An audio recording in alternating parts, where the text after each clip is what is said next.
KnifeDope. More dope. Come and get your fix. What's up, fuckers? Your boy's back with a fresh batch of dope. KnifeDope. That's right, people.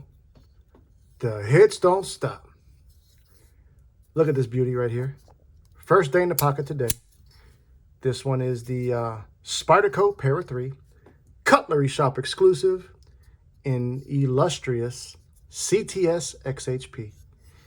Goddamn, people. I think I'm falling in love all over again, you know? I had really never given the Para 3 much pocket time, mostly favoring the Native 5 and Sage, but goddamn am I reminded of the wonderful capabilities of this knife. But that's not what we're here to talk about, people. Not at all. Got a video today where we're going to talk about the 10 best purchases thus far of 2024. Now, compiling this list was a lot harder for me than I actually thought it would be. So much so that I actually had more than 10. Initially wanted to do 5, but settled down at 10. And even though that is the case, we still had a couple of extra. So first we're going to go over the honorable mention to the top 10 best knives of 2024 thus far. And so without further ado, let's get to the dope. Now, you will not be seeing this fantastic Para 3 on that list, although it definitely could be on that list. And you will also not be seeing this PM2, although it could also be on that list. But the first honorable mention is coming to us from WE, and this one is the WE Cupid. Now, I had purchased the Civivi Cupid back in 2023. Immediately ended up selling it, primarily due to that ridiculous quote-unquote bottle cap opener they had on the blade. I thought that was more of an afterthought. I think that was kind of a design flaw that they tried to repurpose as a bottle cap opener. And because of that, I really kind of never gave the knife a chance. But I had heard so many good things about it. I knew the blade geometry was great. So I had always kind of figured that one day I'd pull the trigger again. And then we decided to step the game up and make a premium version, 20 CV, full titanium. Now they have mastered the button lock. I've said it before and I'll say it again. WE is manufacturing the best plunge locks in the game. I don't care. It is what it is. Deal with it. And that is the first honorable mention on my list. Then there was this recent pickup, which is the Quiet Carry Waypoint LM. This one particularly is an archived version of the Waypoint, and that is because of this fantastic CNC beveled blade we see here. This version is in Magna Cut. We've got high quality premium G10 scales on both sides of the knife. It is a liner lock. However, we've got full titanium liners, LC200N for your lock insert. Love the way that hollow grind just looks with all those CNC bevels. It looks exquisite. Not only does it look exquisite, it operates the same, feels fantastic in the hand, riding on washers, glassy smooth. D10 is dialed into perfection, and it is deployed via those nice robust set of tits. Fantastic knife. This came in, I think, at $300. So it's amazing that you can get a fantastic knife for such a great price. Taiwan manufactured at that. And then last for my honorable mentions is this one, which is the Jack Wolf Knives Gunslinger version 2. Don't get it fucked up. Or rather, this would probably be more classified as batch 2 because the blade shape and blade steel remained the same. The only differences was the handle. And the main reason that I don't have this on my top 10 list is because of the actual handle texture. I chose to go with this checkered texture, and it looks fantastic, but it is a pocket destroyer. There is no ifs, ands, or buts about it. It does destroy the pocket, so be forewarned on that. But nonetheless, it is a great knife, and those are my 3 honorable mentions. So now let's get to the top 10 favorite pickups thus far. Now, bear in mind, there are a few knives that I don't have here that are that would have quite possibly been on this list.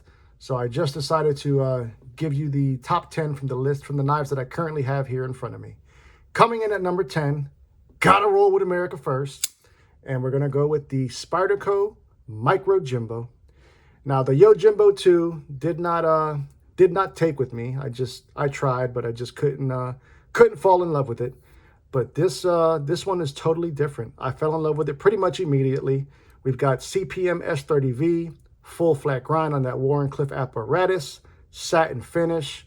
We've got P-Ply G10 scales, utilizing Spyderco's tried and tested compression lock, results in a lockup that's tighter than frog's ass. You can comfortably get 4 fingers on there, so you can definitely get a full purchase. Loving this knife. I think it came in at like $170, USA made. Also threw on a Lynch Northwest side deep carry titanium pocket clip. So that is number 10. Now, number 9 is one that I thought was going to be a spam purchase, but goddamn has it impressed me. This is coming from Concept, and this is the Concept Wraith. I do not recall the designer for this knife, but in my opinion, this is one of Concept's best to date. Would love to see them perhaps give us a bigger version of this, as this is a smaller knife. This one comes in somewhere just over 6 inches, I think like 6.25 or something like that. But you've got multiple forms of deployment. You've got a extremely well-tuned and well-jimped front flipper, traditional flipper as well, and then you've got a nice fuller. And then you've also got this, I think they actually call it a bottle cap opener, but it works for me as a Emerson Wave feature. This version has got the speed holes, which I think were done primarily for a little bit of weight reduction. Titanium scales. This is a liner lock. We've got S35 VN for your blade steel. Modified sheep's foot is your blade shape. Nice high flat grind, very thin behind the edge. It took a little bit of modding as mine arrived with a couple of QC issues. But once I got those figured out, it has been in the pocket quite a bit. And that is number 9, the Concept Wraith. Coming in at number 8 is one from Artisan. Now this one, and there was another one that I had that was in contention for the list, but this one managed to make the list. This one is the Whedon.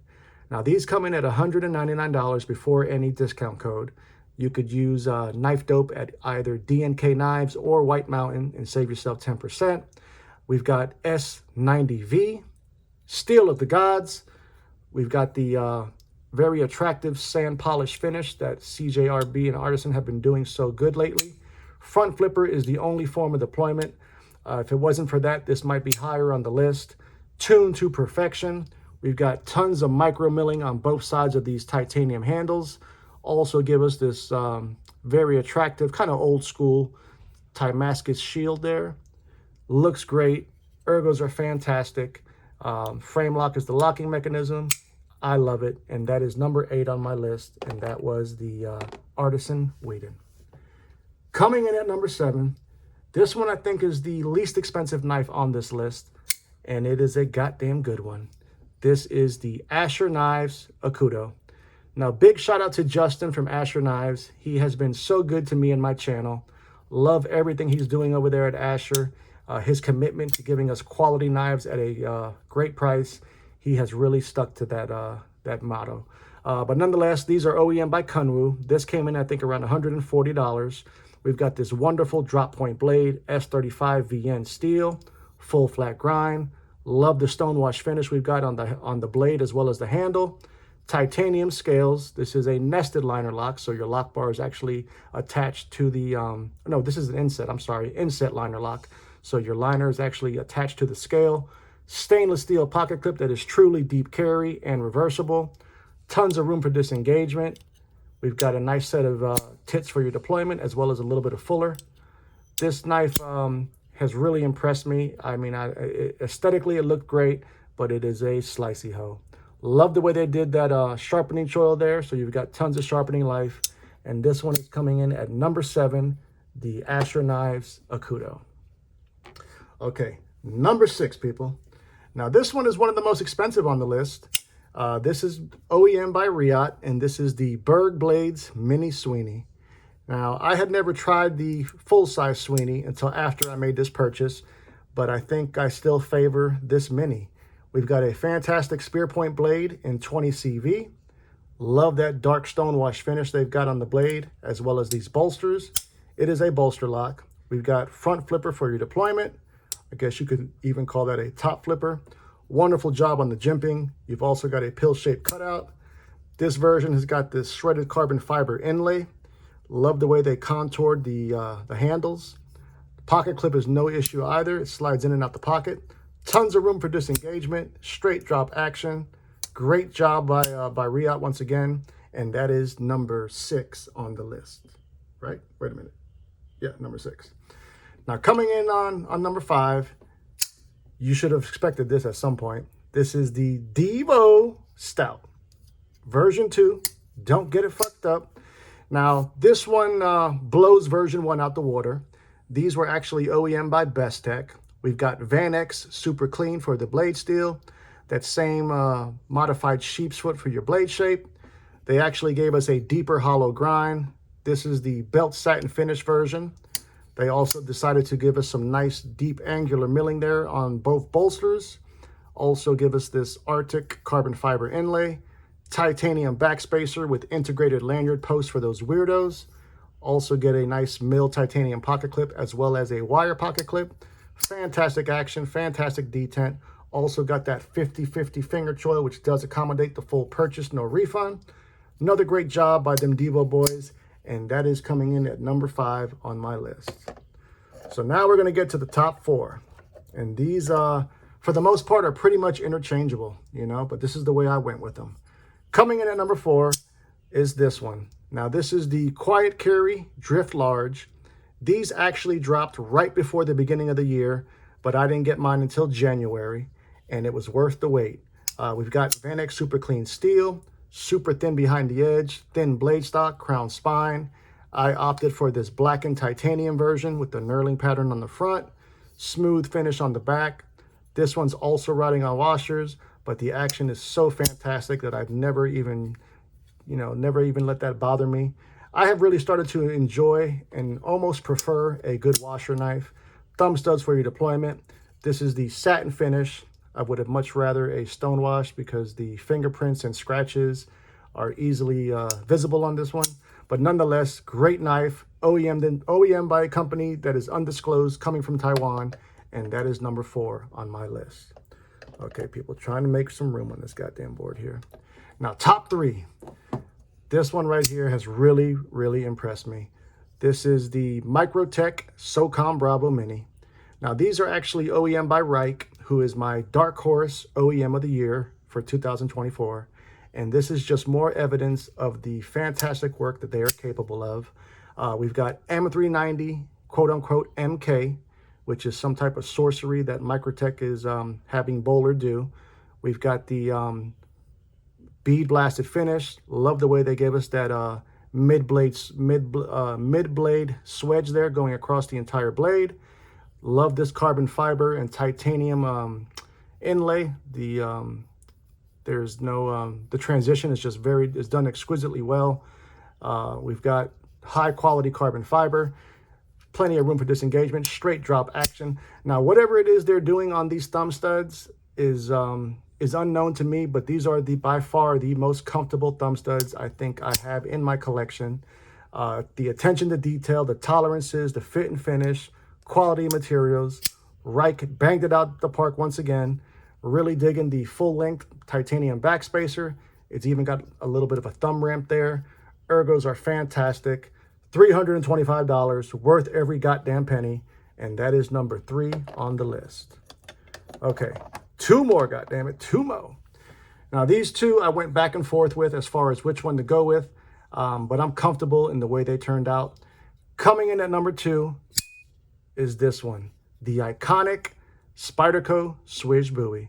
Now, this one is the KnifeJoy exclusive, and there's a couple of things that are differ from the original. Namely, is going to be the anodization on the scales, as well as the lock insert, and then we've got a full flat grind. M390 steel, love that buoy shaped blade. We do have a crown spine with plenty of room for your disengagement. straight drop action as well. Also riding on washers. We've got a blackened titanium backspacer. I did swap out the pocket clip and threw on that milled pocket clip. Such a great knife. This one has actually, hate to say it, but it has kind of replaced my my McNeed's 3.5 rendition. These are manufactured in Taiwan, so don't get crazy on me. Now, number one on this list is well worth it. This is coming from Giant Mouse, and it is the GM11. What can I say, people? This was my introduction to Giant Mouse's GM line, and they have got a customer for life. These are actually manufactured in Maniago, Italy, and goddamn can those Italians make a knife. Now, their heat treat, on the other hand, soft as baby shit, allegedly. But we've got a gorgeous sheep's foot blade here in CPM Magna Cum Laude. Love that saber grind. Belt satin finish. We've got wonderfully contoured titanium handles, crown spine as well. Look at all those intricate milling lines on both sides of these titanium handles. They even give us nice brass backs, or rather brass pivot collars on both sides of the knife. Same thing for the backspacer. The backspacer is also crowned. Could have did without that obnoxious lanyard hole for those weirdos, but it is what it is. Nicely milled titanium pocket clip as well. Plenty of room for your disengagement. So goddamn smooth. This one only came in at $385, people. It's just amazing what you can get for that price if you do a little bit of digging. Well, there we have it, people. My top 10 purchases of 2024 thus far. But more importantly, I want to know what you fuckers think. Is there any knives that I missed? Tell me all about it. Love you, mean it. Until the next time, cut something, cut someone. Just don't cut yourself. Stay dangerous, fuckers!